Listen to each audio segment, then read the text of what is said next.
You're listening to the ESO Network, your station for all things geek.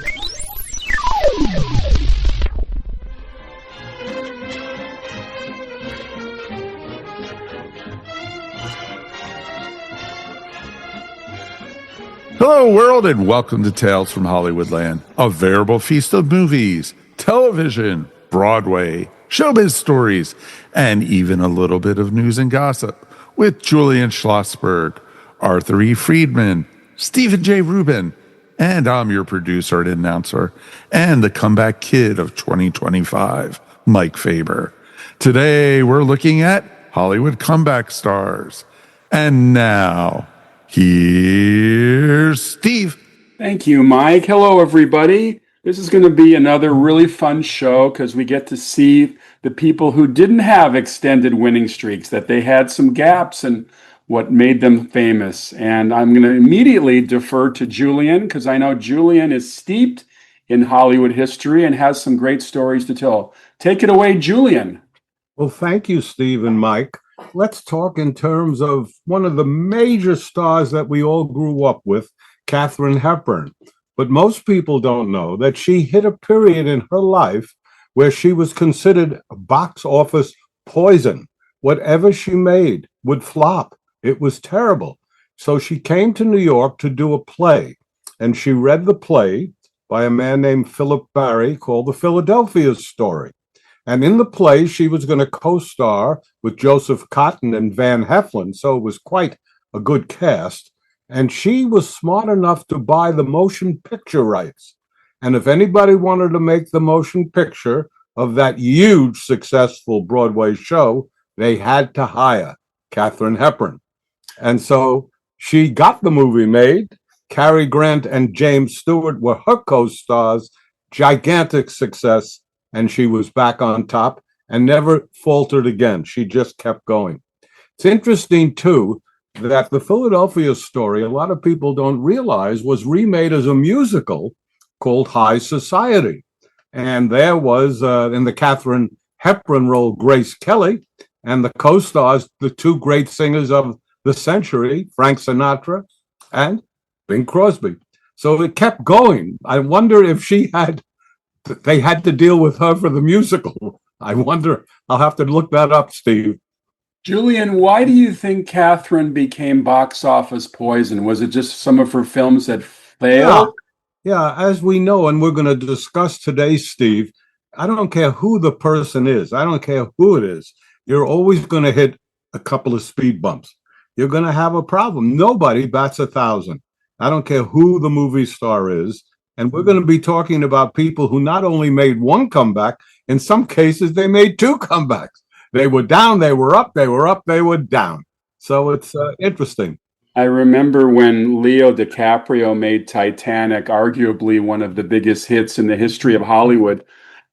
He was right on top of the world. He goes, after he makes that movie, I think he makes a movie called The Beach, which I thought was completely unwatchable. It was just like there was nothing in the beach for me. And I actually like the beach occasionally. But Leo's, I'm not worried about Leo DiCaprio. In fact, I saw his latest movie, One Battle After Another, which I highly recommend to everybody. If you haven't seen One Battle After Another, this is Paul Thomas Anderson's latest. And it is a hoot. And that's all I'll say at this point. I think we both could say, Steve, that as producers, that could be our title, One Battle After Another.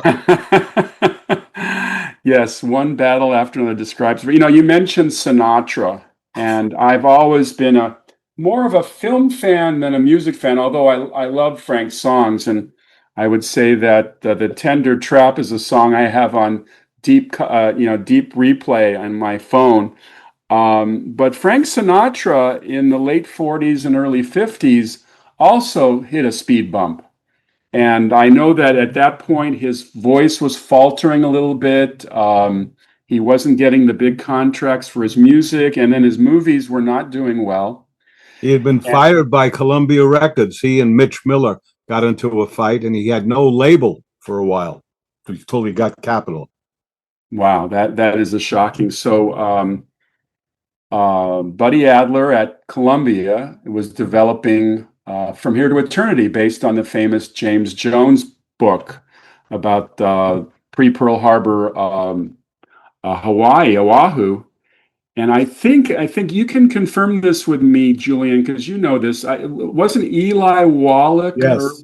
early on going to play Maggio? Eli Wallach was offered the role twice, and he turned it down. But he knew Sinatra, and he said every time Sinatra saw him after that, he said, "You crazy actor."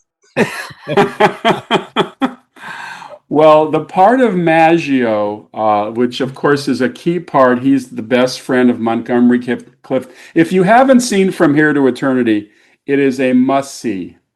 It is a movie that I have seen probably at least 80 times.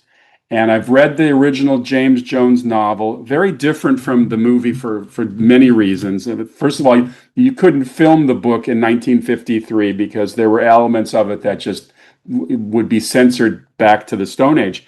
But Sinatra is marvelous, and that movie would not have been as successful without him. And what happens? He wins the Oscar for Best Supporting Actor that year, and his career from that point on never faltered. Would you agree, Julian? I think so. And Arthur, you know a lot about Sinatra. Did you ever meet him at all? I met Frank Sinatra many times, not many, about 7 or 8 times.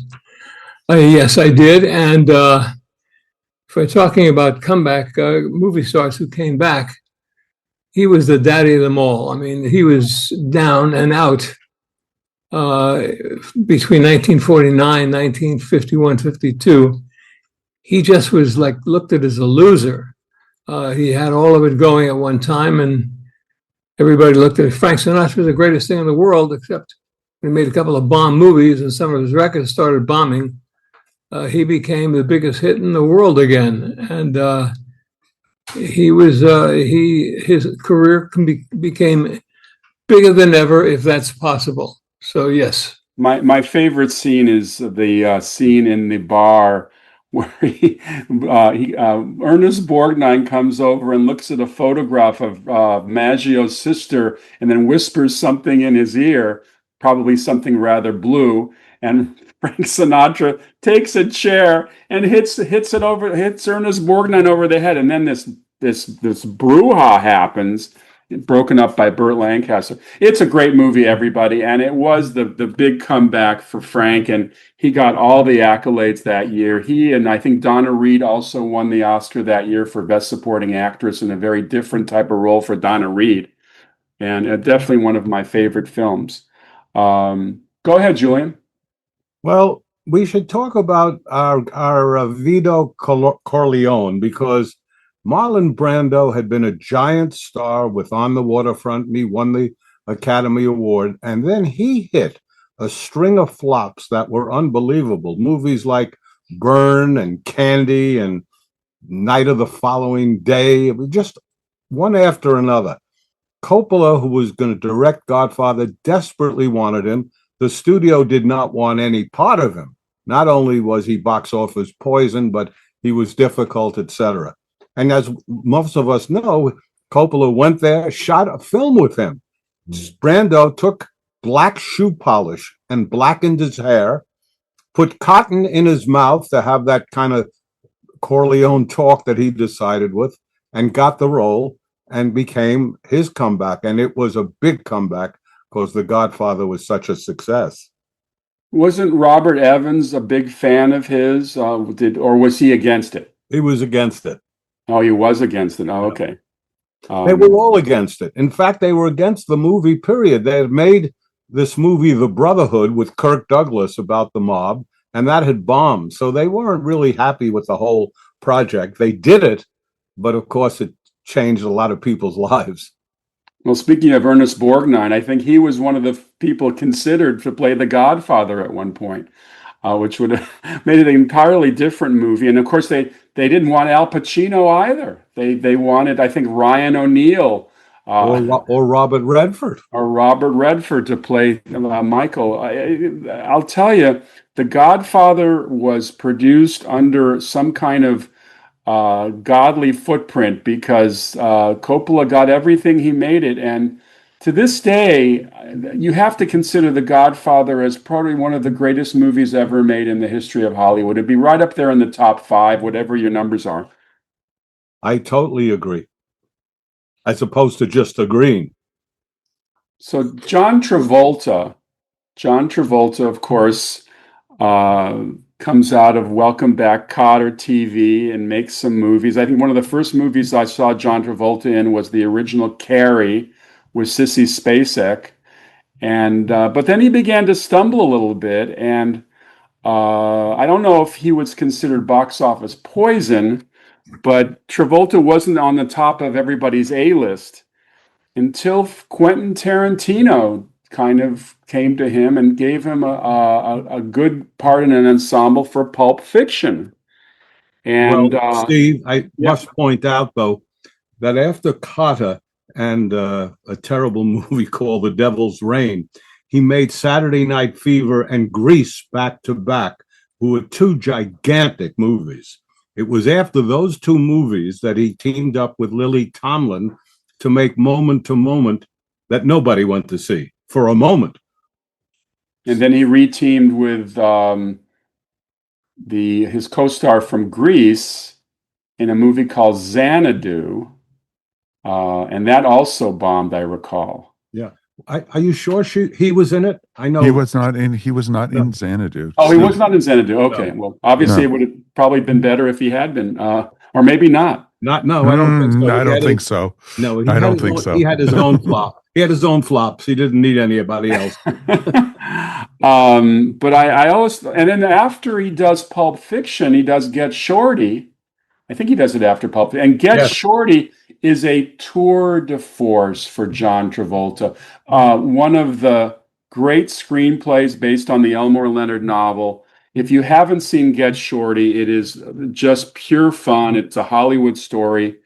But Travolta's done well since. Not all of his films have been hits, but he's there. I mean, Terry Malick cast him in a small part in The Thin Red Line in that huge ensemble. And even though we're talking mostly about actors, Terry Malick had been gone from Hollywood for many years as well as a director, and came back strongly with The Thin Red Line, also based on a James Jones novel. Interestingly, there are parallels between From Here to Eternity and The Thin Red Line have some similarities, and some people think that The Thin Red Line is a sequel to From Here to Eternity, which there could be some comparisons.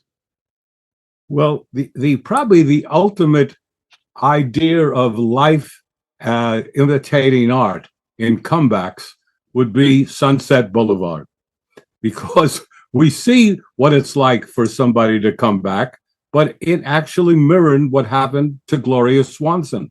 Gloria Swanson had been a gigantic silent screen star, had not really done well after that, not great, and then comes back in Billy Wilder's classic film Sunset Boulevard.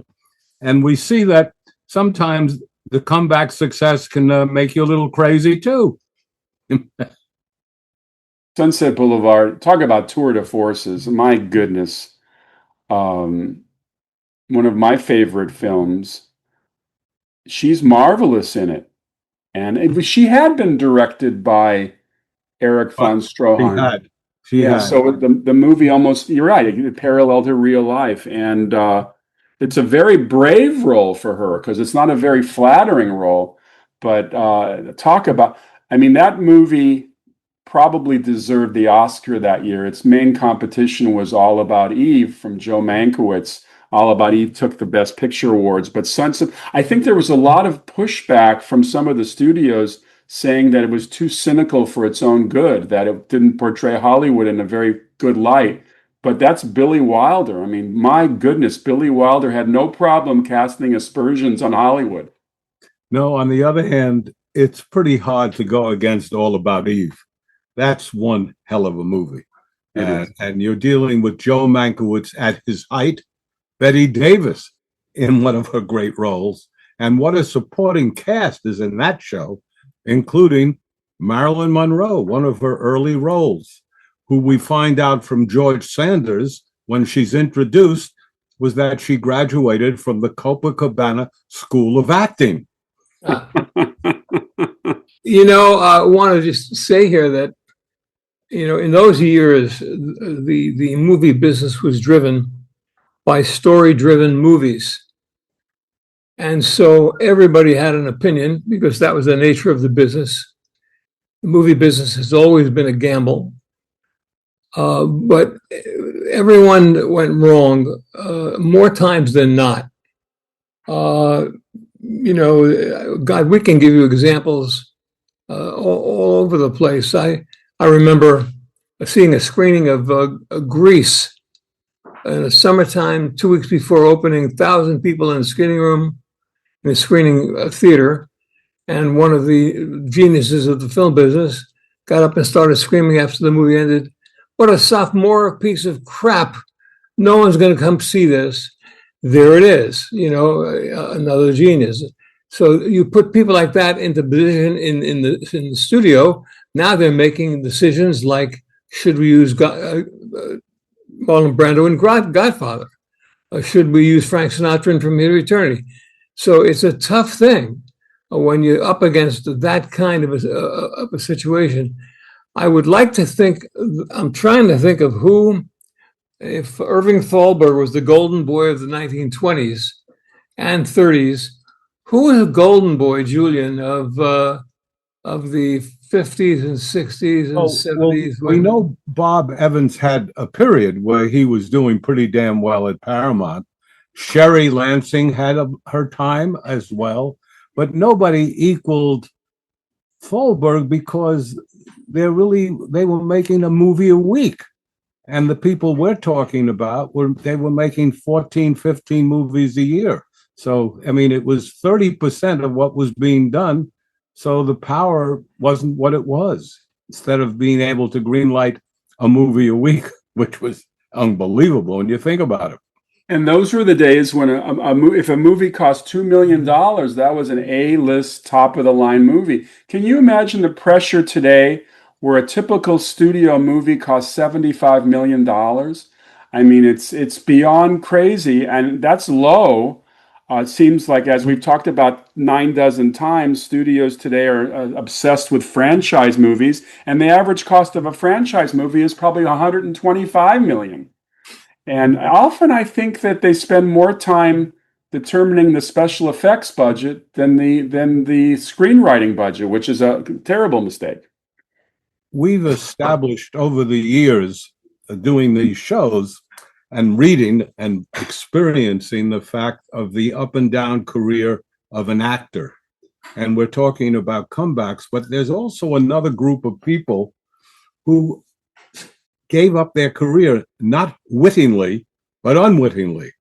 They were in hit shows and they walked out on those shows feeling they were going to become giant stars. We don't have to go into all of them, but I can name a few quickly. David Caruso was the huge television star, NYPD. He left to have a movie career. We've never heard of him. We know Enrico Caruso, but we don't know David Caruso today. You have McLean Stevenson on MASH. Huge show. He was very good. Left to make movies. Wayne Rogers, same thing. Left the giant hit show, never came close. This Lori Loughlin recently because of that kind of scandal. Roseanne Barr because of things she said. And it goes on and on. And the reason it goes on and on is how capricious and how difficult the life of an actor can be when you get successful. And nobody prepares you for success. And most people have a tough time, and it becomes a very heady wine, and they really don't know often how to handle it. Well, that certainly applies to Lindsay Lohan. Lindsay Lohan was a teen's queen at Disney, was making a lot of noise with her movies, culminating in Mean Girls, which was a huge hit based on a screenplay by Tina Fey. And she was a teenager. Her life was beginning, and she started to party a little too hardy, and she got into trouble, and her career kind of dissolved in front of the public in the tabloids. I mean, it was less about what Lindsay was appearing in. It's more about what rehab facility she was in. And I was a big fan of hers. She was a lot of fun. Mean Girls is a great role for her. Fortunately, but she did come back, Steve. Well, I was about to say that. Lindsay Lohan is back in fact, she just was in the sequel to Freaky Friday, which was called Freakier Friday. She seems to have her act back together, and she's gotten good notices lately, and hopefully she's back for good.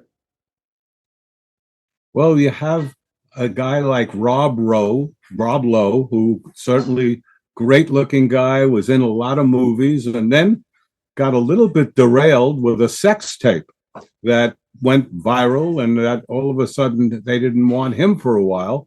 But he made a great comeback in The West Wing, had a great role in it, played it for many, many seasons, straightened himself out, and his career was resurrected. And now he's a game show host. But there's money in that. Probably the one of the great stickouts of all time, along the lines of his career is over, was Robert Downey Jr., who was full on drugs, and it was a mess. And he one night walked into his neighbor's house in Malibu, got into bed with his neighbor's child just to get into bed and cuddle. Had nothing to do with anything. No sexual thing. He was just bombed out of his mind. And of course, he was caught. And the word around Hollywood was emphatic. He'll never make another movie. This one, you can't possibly overcome this. You can't. Until Iron Man came along. And he not only overcame it, but he married a nice, lovely girl who straightened him out in many ways. And Robert Downey is now one of the top 10 biggest stars in the business. It's, the question become, is there anything you can't overcome? There are some that just have not been able to overcome it. One, I hate to mention his name, but to this point in time, I think that Kevin Spacey's in a real problem area, because it's a unique situation of what he went through in offending the entire gay community, which is all over Hollywood and Broadway. Now, nothing's impossible. He's certainly the same great actor that he's always been, although he looks a little more pudgy and what have you. But he was a great actor. People have asked me so many times, because of my involvement with him, well, what's he really like and all this? Well, I'm not going to get into what's he really like, because it's pretty obvious what's he really like. He's one tough cookie, okay? But he is a great actor. He is in a dark role, an edgy role. He's perfect. He's perfect. Well, you mentioned Robert Downey Jr., and he had a very interesting climb before Iron Man, and he came back with something called The Singing Detective. And then he made Kiss, Kiss, Bang, Bang.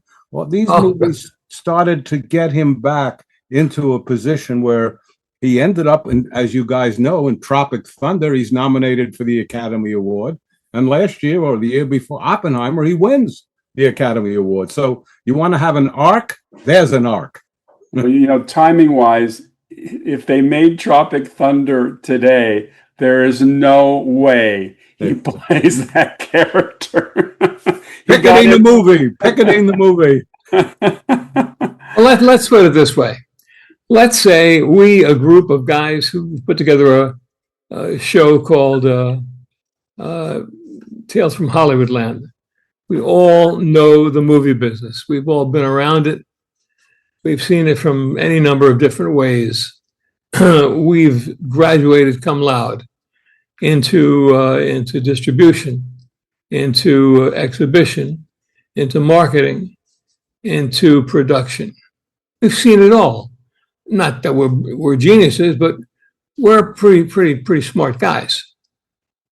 Let's say some billionaire decided to bring us in to run a studio.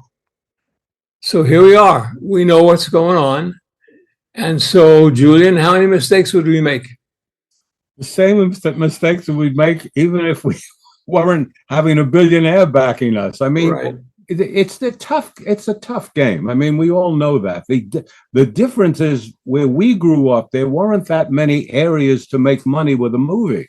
Now there are an enormous amount of areas. And so a movie can go out theatrically if they'll let it. I mean, that's one of the big problems that filmmakers have. A lot of studios will not even let it go into a theater or put it in New York or LA, and that's it to qualify. And that in itself, I think, is outrageous, but that's the name of the game. Also, you have to say that no one person runs a studio anymore. There are so many executives who have to sign off on something. There's, you know, they have the demographics people, the marketing people. Everybody has to be satisfied that this is going to make money. This is not the days of Louis B. Mayer and Jack Warner, where if he walked into his office, he liked the movie, he green-lit it right there. I don't think that happens anymore. I think there are so many bean counters in our business. What do you think, Julian? Do you think that I don't think there's a solo person anymore. What do you think? Well, I don't know the way I used to know, Steve, about the studio system, but I think that because of what you said a little earlier, the fact that the budgets are so gigantic that nobody really wants to go out on a limb and be the only one to have greenlit $100 million movie. So they need that behind them. I found an interesting thing, guys. As you guys know, at one point I was at Paramount, and the man who was the head of distribution got ill. And Barry Diller asked me to take over advertising, distribution, and marketing.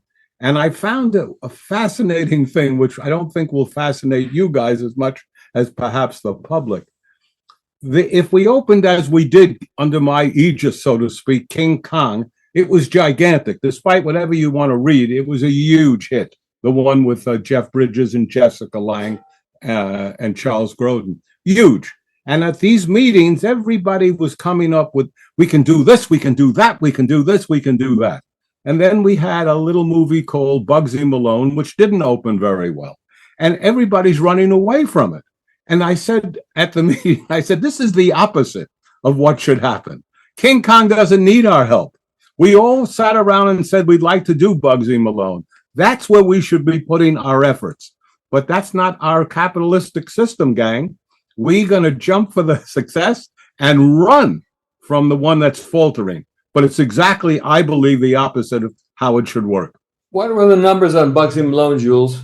It was very low, Arth. It was just very low. Williams. And it was Jodie Foster as the star as a kid, you know, and it was a lot of fun. I mean, it was kids playing gangsters, and their machine guns had whipped cream. I mean, it was an interesting little movie produced by David Putnam and directed by Alan Parker. You're talking about two important names in the film business that were being shunted aside. So for a half hour, I was their hero. About a half hour, yeah. Robert Forster was a character actor in Hollywood. He did a lot of work, but very much under the radar, and perhaps an actor who would not be on anybody's list, except for maybe a character part. And then Quentin Tarantino was involved in his getting the role, I think it was Quentin, for Jackie Brown. And all of a sudden, Jackie Brown was a pretty big hit. And everybody was talking Robert Forster. I think, I'm not sure if he won the Oscar that year, but I think, wasn't he nominated, Julian? I think he was nominated. I don't think he won, Steve. No. But interestingly enough, he made a movie. I think it was the only film Haskell Wexler ever directed, called Medium Cool, a very interesting movie that took place at the same time as the Democratic National Convention in Chicago, when out came the National Guard and Mayor Daley called all the troops in. And Wexler shot that footage along with his movie, and Forster was terrific in that film. but I'm afraid it was a movie that probably no one went to see. Did you guys ever even hear of it? Yes, it was always on the revival house circuit. I would always see it on a double feature with another kind of rebellious movie. Yeah, no, I've definitely heard of Medium Cool. We had two movies with Robert Forster at United Artists, and in both cases, you looked at this guy on the screen and you said, "This is a movie star. He's going to happen." But he didn't happen in Pieces of Dreams, which is a strange kind of movie with Lauren Hutton. He's a priest, and they fall in love. And it didn't happen in what are you doing the rest of my life? North and South and East. What's the name of the movie? But that was a song in it. It was just a horrible movie. I think it was Happy Ending or something like that. It is kind of kismet when a role arrives that is just I don't know if you'd call it a career-making role, but it's certainly a role that turns an actor from one level to another. I mean, Brendan Fraser, who I've worked with in the past, one of the nicest guys in Hollywood, got a lot of attention for his Mummy movies, which, by the way, are a lot of fun to watch in the 90s. But he wasn't really in movies that were getting a lot of attention critically. And then just a few years ago, he gets the role of a lifetime where he has to play a 600-pound man, a movie called The Whale. And he wins the Oscar for Best Actor that year. Just a big role literally a big role for a really good guy. I was very happy for him. And got a $1 million bonus from Oreo cookies. Is that true? He loved it. They loved it. Yeah. So what do you guys think is going to happen to the slap happy Will Smith? Do you think that he'll make a comeback?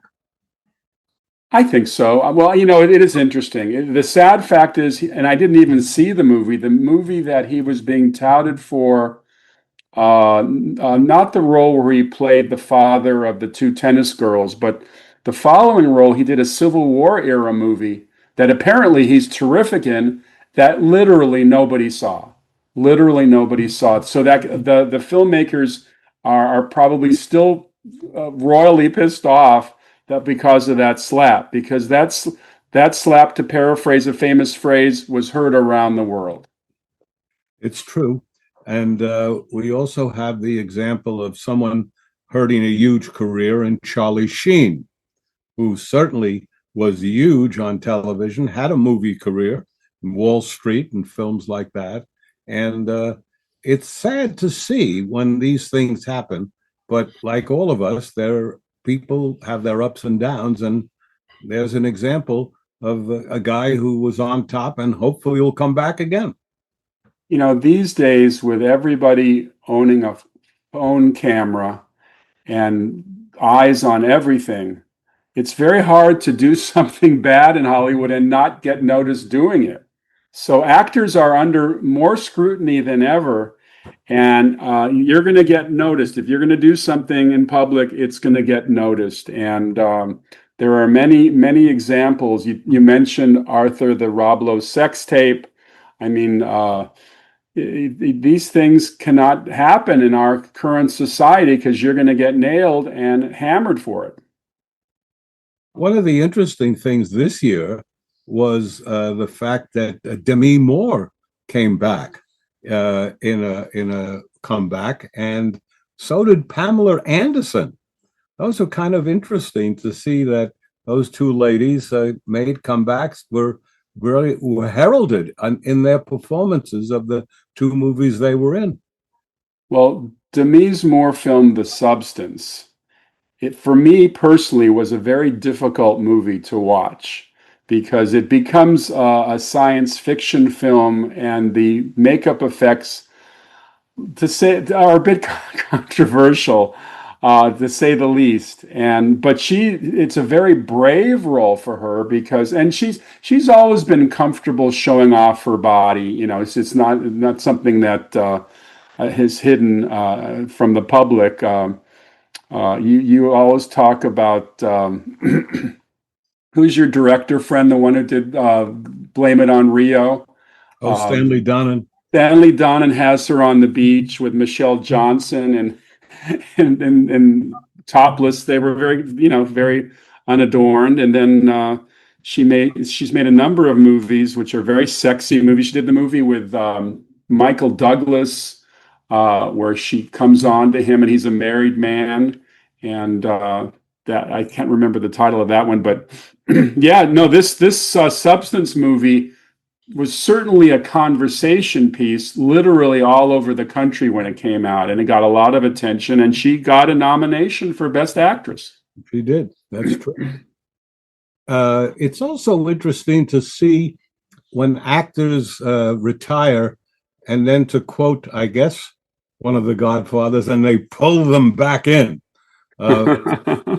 For many years, James Cagney would not go back to the movies. They tried everything to get him. But then eventually he did go and do the movie of Ragtime. But by and large, he did stay away. Joe Pesci had a 20-year absence and did not want to play gangsters anymore. But Scorsese prevailed upon him to come back and do The Irishman, and he did it, and he was nominated for the Academy Award. So it's interesting. I think he has one of the shortest acceptance speeches in the history of Hollywood when he did win an award. I think he walks up to the microphone and says, "My privilege," and then walks off the microphone. In watching the old Academy Award shows back in the day, actors would walk up to the stage, they'd say thank you, and they'd walk off. There was no such thing as a speech. Now you have actors going on for 15 minutes, it seems. Speaking of recent Academy Award winners, and I'm going to mispronounce his name because he's Chinese Vietnamese, Ke Huy Quan. Ke Huy Quan, who became, we first came to notice him as Indiana Jones's sidekick in the Temple of Doom. He played Short Round. He was also in the Goonies. He was also in the Goonies, of course, playing the nerd, the inventor nerd. And then we lose track of him for decades. And then all of a sudden, this movie comes out called Everything Everywhere at Once. He's nominated for Best Supporting Actor, and he wins. It's probably the first time people saw him in decades. And I was very, very happy for him. And he's the first Vietnamese actor to win an Oscar. Another person who retired for a while at the top of her game was Cameron Diaz, who took off a good 10 years, but is coming back in a movie for Netflix with Jamie Foxx. And the title is a good title, Back in Action. Good title for her. That's right. It's a good title for her. So they can retire, they can come back, and sometimes they disappear. Just plain disappear. Since one of the great retirements, not a retirement, but a guy who just faded out, was nicknamed, of course, the greatest entertainer in the history of show business. Name was Al Jolson. Al Jolson was as hot as any star could possibly be, and he sang as well. So he was as dead as Kelsey's nuts, so to speak, for a good portion of the 30s, and it just didn't work. He used to go to the Friars Club. He'd go to Hillcrest Country Club, and he was so down after being the hottest star in show business that he'd go around asking the guys, "What can I get you, George? What can I get you, Eddie? What can I? Would you like some coffee? Would you like a pastrami sandwich?" And he was the gopher. And he was also known for having the biggest ego in the history of entertainment. One time he was in a show on Broadway and passed some gas while doing a song. And he said to the audience, "Oh, Jolie make a faziola," meaning, isn't that great? Everything he did was great. But he got buried. It was over. It was over. And then along comes an idea to make the Al Jolson story. 1946, and Jolson was back. Was You know who produced that, Arthur? I think I do. It was a very Sidney famous. Skolsky. That's exactly right. A famous newspaper columnist produced it, Sidney Skolsky. Magic in a Bottle. Would you agree? Yeah, The movie absolutely. just had it. We love Corny, that. it was corny. It was That's not the movie with Larry Parks. Yes, Yes. yes, It is. So Al is also in the movie as well, or? He has a small role in the second one. Oh, okay. Okay.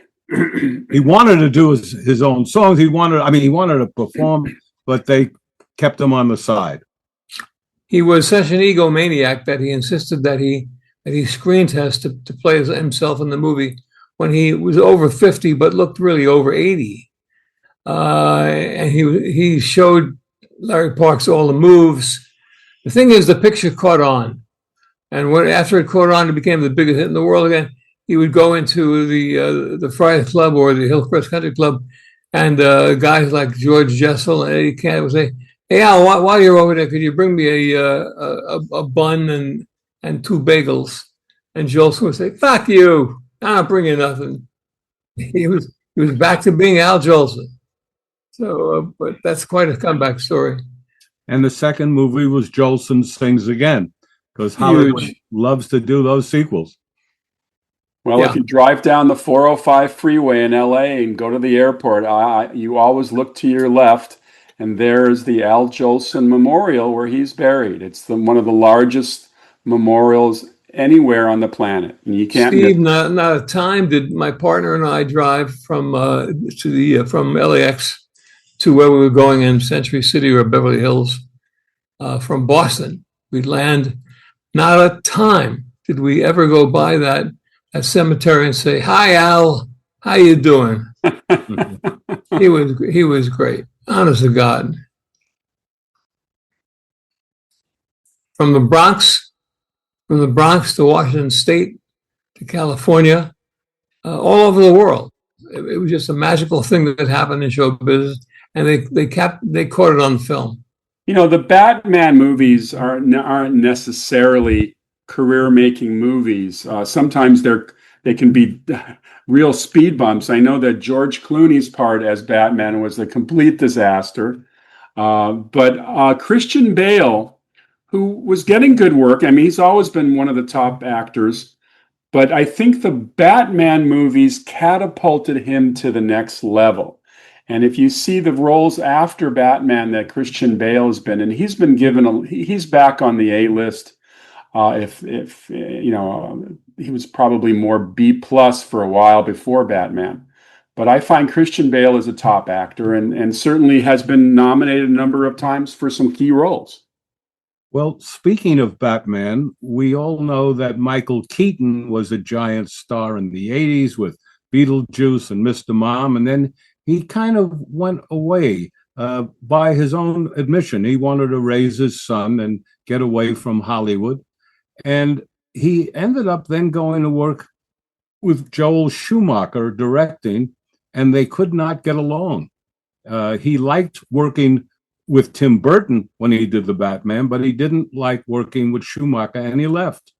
But of course, as we know, he made another comeback when he did the wonderful movie where he stars as dun dun dun dun the Birdman. The Birdman, which was very much honored. You know, it's interesting getting an actor to come back for a role that they really don't want to do again often takes a lot. It's happened twice to Sean Connery. Sean Connery scored huge with the first 5 James Bond movies and, you know, was a huge star, but he didn't like the fact that they had such long schedules. So he had on one of his breaks, he had done a film for Alfred Hitchcock, which was, of course, Marnie. He worked with Gina Lollo de Brigida and Women of Straw, so he wanted to get out of it, and he finally left the series, and that's how we got George Lazenby for one role. But David Picker at UA was determined to get him back because they knew what a gold mine a James Bond movie with Sean Connery would be. So Picker, to quote our favorite Godfather line, made him an offer he couldn't refuse. Basically, the studio would back 2 films of Sean Connery's choice, and give him a huge payday. And he comes back in 71 for Diamonds Are Forever. And then 12 years later, a producer named Kevin McClory basically teams up with a top industry lawyer named Jack Schwartzman for a remake of Thunderball, which Kevin McClory controlled the rights for. And they got Sean Connery to come back once more, and that was Sean's last role as James Bond in a movie called Never Say Never Again.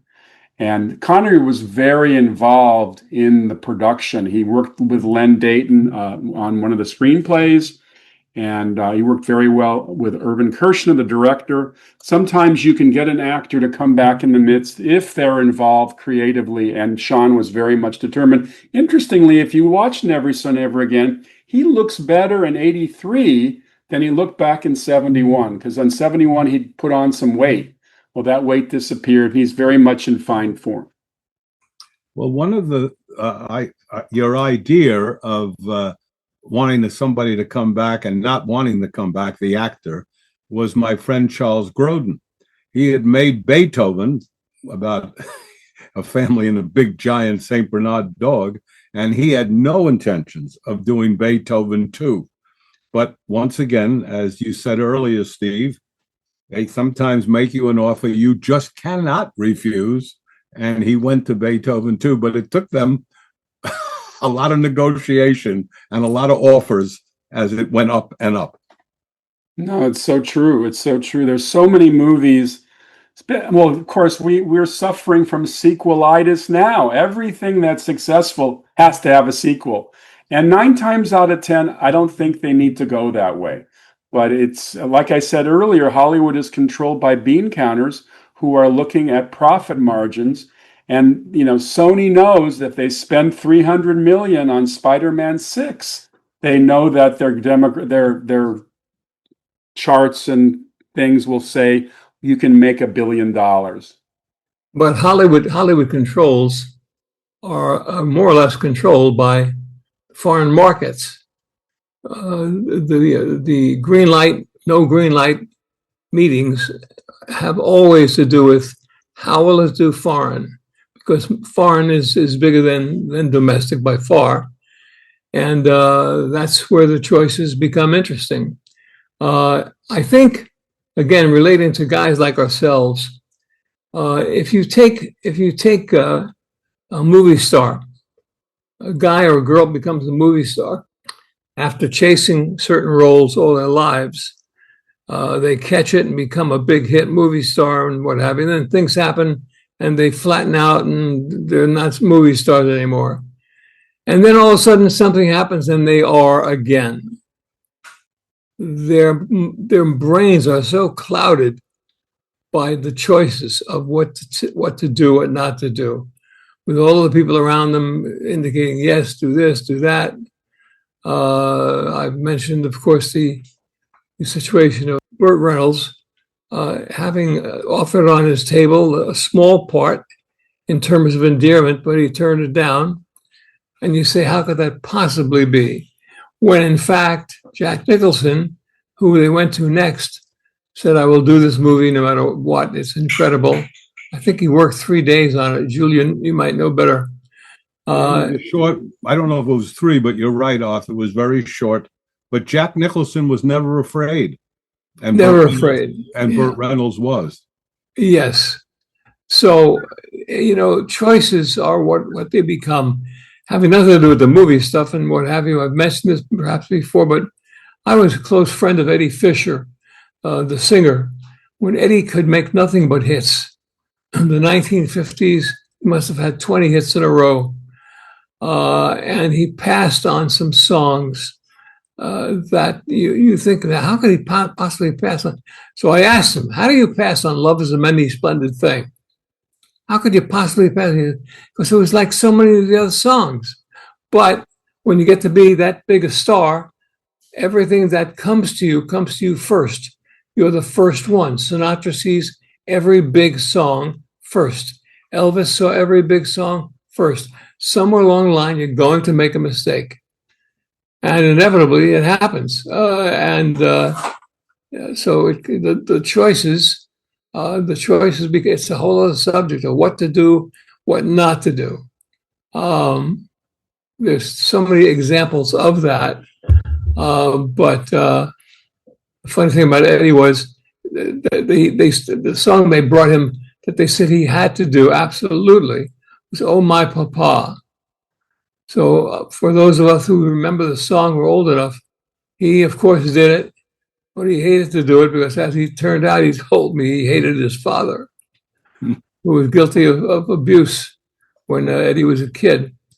But so there's a million stories like this of why we do what we do, why movie stars do, what they don't do. You know, it's interesting, Arthur. A number of actors whose career in Hollywood on the movies just fades. We talk about actors in television trying to go do a movie career and falling flat on their face, but there are many actors whose feature film career was fading, and then they came over to television, and all of a sudden they're big stars again. Boom. Yes. Boom. Boom. I'm watching right now. I'm watching a Sylvester Stallone series called Tulsa King, and why is it so great? I'm enjoying it very much. You're seeing a very crusty Sylvester Stallone. Now, Sylvester Stallone is 79 years old. He's playing very tough. He's an ex-mob boss from New York who's spent the last 25 years in prison, and now he's coming back, and his mob is sending him off to Tulsa to kind of be in isolation there, and he starts to make something of Tulsa, this small town in Oklahoma. And he's great. And he's, as I told Julian earlier, the billboards are plastered all over LA, and all of a sudden Stallone is back on the boards. And this is a case where you get a career going. Michael, go ahead, Mike. It's interesting with that, though, Steve, because, if you wanted to look back a little bit, like 2 years before Tulsa King, actually Sylvester Stallone came back with the movie Creed, where he played Rocky again. And that's what brought his career back. And, because he had been semi-retired at that point, and he didn't even want to play Rocky ever again. And, them talking him to play as a trainer, not as the boxer anymore. So it was kind of interesting with that. And I'm very happy to see that, though. It is kind of funny to think that next year will be the 50th anniversary of Rocky. So obviously he's been associated with that for many, many years. Let's talk about now that by the way, speaking of comebacks, I told this to Mike and Julian earlier. I have to mention it because Friday night I went to see the Dodgers play the Milwaukee Brewers, which is now being considered the night a baseball player did something that will never be topped again in the history of baseball. Shohei Ohtani struck out 10 batters, pitched 6 scoreless innings, and hit 3 home runs, which I don't even know how you could even chart that in the history. So talk about comebacks, because he hadn't been hitting a lick for 2 weeks, and all of a sudden he exploded. But let's talk about the last movies we have seen. I watched a movie the other day called The Devil and Daniel Webster. Great movie. Great movie. Walter Houston, who I had just talked about the previous week on my show about the Treasure of Sierra Madre, plays the devil. And boy, does he chew the scenery, and he is loving playing the devil. And Edward Arnold, the great character actor from the 30s and 40s, he plays Daniel Webster. And it's actually a fascinating film, a black and white movie from 1941, the same year as Citizen Kane. Quite a movie. What was the last movie you saw, Julian? The last movie was about the 7th time to watch Tootsie. I tell you, that movie so stands up. And when you have writers like Larry Gelbart and Elaine May, Elaine didn't take the credit, but Larry did. But she was given a great deal of praise by both Dustin and Sidney Pollack, who directed it. But what a cast, and what a film, and what a song even that in that from Stephen Bishop. So I think that was a hell of a film to go back to, because sadly I can't go forward to many of the movies being played now. No, of course. What about you, Arthur? What'd you see? I saw a movie I saw many years ago. Loved it then. Love it now. It's called Anatomy of a Murder. What can you say about this movie? I mean, the casting was great. It was Ben Gazzara, Lee Remick, Jimmy Stewart, Arthur O'Connell. Yeah. In this movie, Arthur O'Connell is sitting with Jimmy Stewart, and they're both having hard-boiled eggs, and they must be salting their eggs for 10 minutes before they eat the egg. I'll never forget that. What about you, Mike? Interesting movie I ended up watching over the weekend with my sister who was in town. We actually watched on Netflix. It was a movie called The Nonas. It was about a restaurant family who basically big Italian family, and everyone in the family passed away except for the son. And he wanted to live on the tradition of the family cooking, the family recipes. And so he came up with an idea to open a restaurant in Staten Island that was the cooks were all grandmas, to capture the recipes and everything over the traditions and everything. And the cast was great, and it was just a fun, feel-good type movie. It starred Vince Vaughn. It had Brenda Vaccaro. It had Talia Shire and Susan Sarandon, and it was just great. And what is the title? Nonas. Nonas. How do you spell that? Nonnas.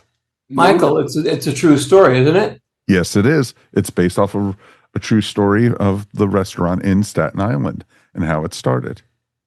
And so it was just a ton of fun. And then to top it off, last night, it was very quiet in the house. The Mariners had lost already by that point.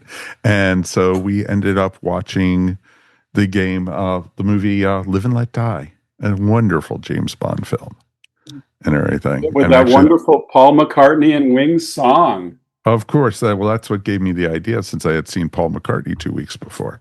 Sure. And everything. So, and a very, very sweet Jane Seymour. Yes. I love Jane Seymour. When my first Bond book came out, Jane agreed to come over to a friend of his house, and we took photos together with me and Jane Seymour to promote my book. That is wonderful. It was a lot of fun. So we've come to the end of our show. We are going to turn it over to our wonderful announcer, producer, Mike Faber. Take it away, Mike. Michael, let's not estimate what's going on in baseball. There's the 7th game tonight, Toronto versus Seattle. Yes. And they're going to get the privilege of playing the Dodgers.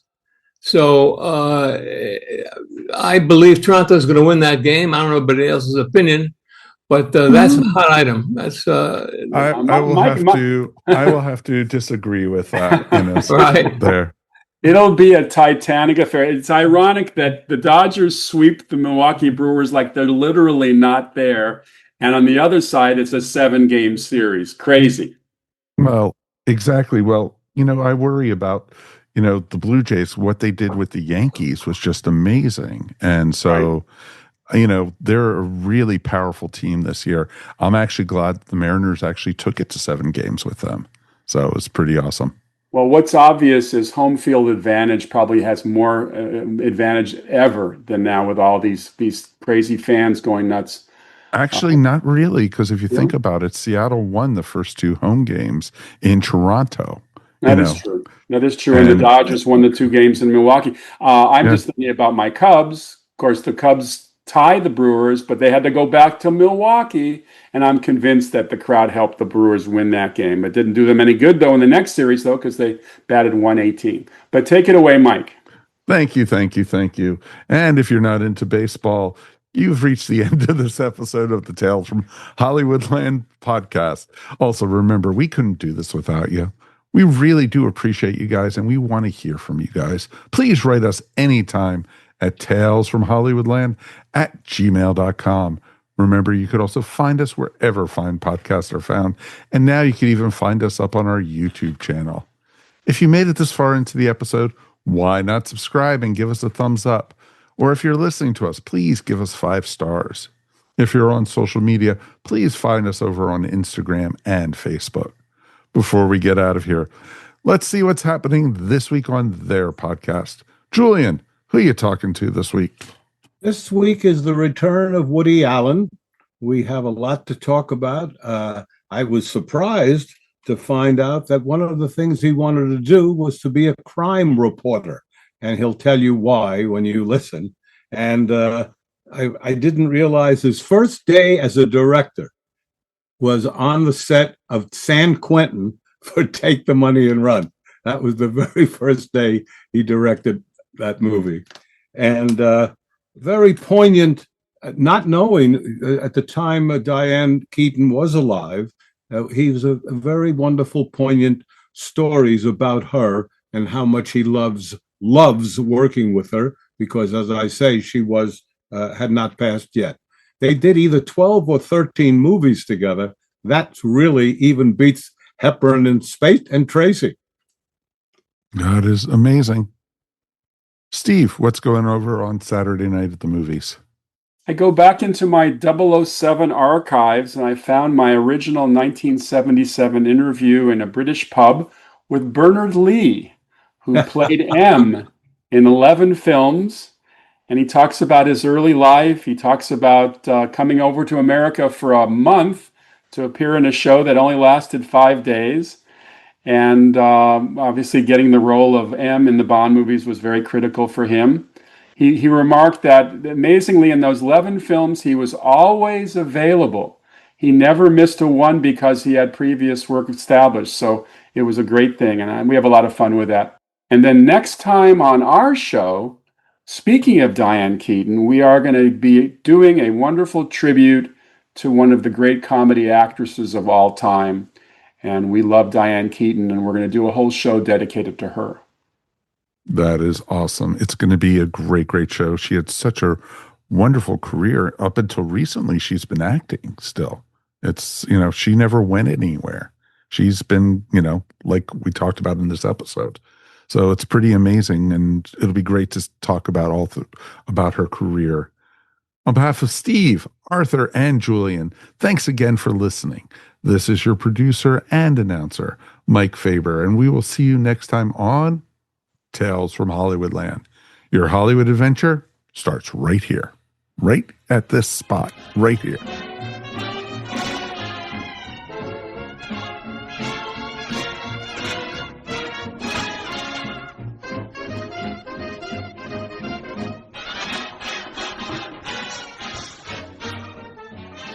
Tired of the same old boring podcast?